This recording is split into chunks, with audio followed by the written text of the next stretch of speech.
Парни, всем добрый день. Сегодня такое маленькое короткое видео познавательного характера. Устал я слушать на форумах постоянно задающие вопросы. Решил по этому поводу снять ролик. Значит, все мы сталкиваемся на пробегах, наверное, 50-60 тысяч. Ну, по-разному у каждого. У кого-то 40, у кого-то 70. Ну, чаще всего от 40 вот до 70 тысяч километров. Сталкиваемся с тем, что при запуске двигателя на холодную пищит ремень. Особенно очень сильно он пищит в сырую погоду, мокрую, влажную. В чем же все-таки причина? Давайте разберемся. Потому что многие владельцы Kia сразу бегут на рынок, либо залазят в интернет-магазины и быстрее заказывать комплекты роликов, ремней и так далее. Все вы знаете, наверное, какой у меня пробег.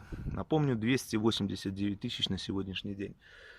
Хотите верьте, хотите нет, у меня до сих пор стоит ручейковый ремень заводской.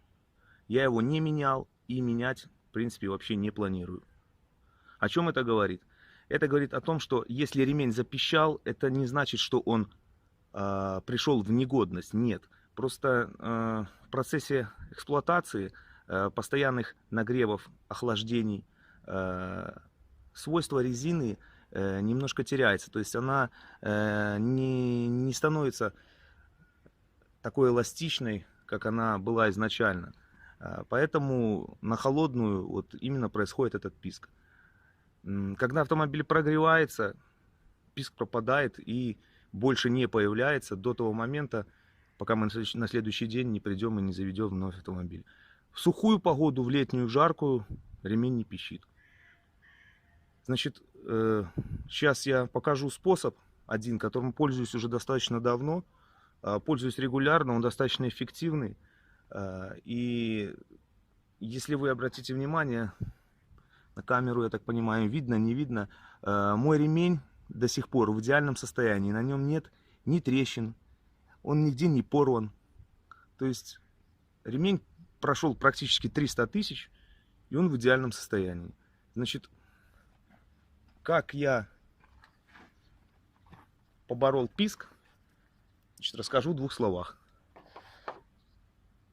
Вот приобрел в магазине кондиционерно-натяжитель ремней. Не обязательно этот.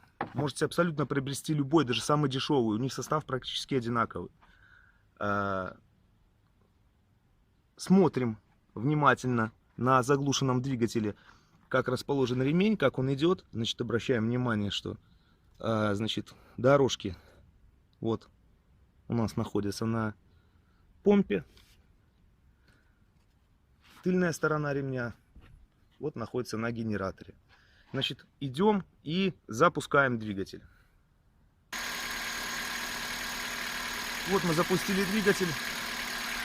Берем этот спрей, кондиционер, и равномерно наносим таким способом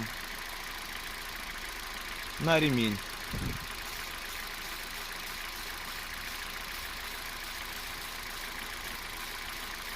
Так как ремень крутится, спрей распределяется равномерно по всему ремню. Также я еще брызгаю на тыльную сторону ремешка, так как тыльная сторона ремня также касается роликов. И все, ребят, и все. Писк сразу проходит, и я вам скажу больше, он вообще больше не появляется. Брызгаю я этим спреем ремень раз в полгода, где-то так ориентировочно. Брызгаю просто для профилактики, не потому что ремень начал вновь пищать, нет. Просто брызгаю там после длительных дождей, вот после зимы, ну вот в такие периоды. Ну вот как-то так. Я надеюсь, что мое видео будет многим полезно. Возможно, я сэкономлю чьи-то денежки. Вот.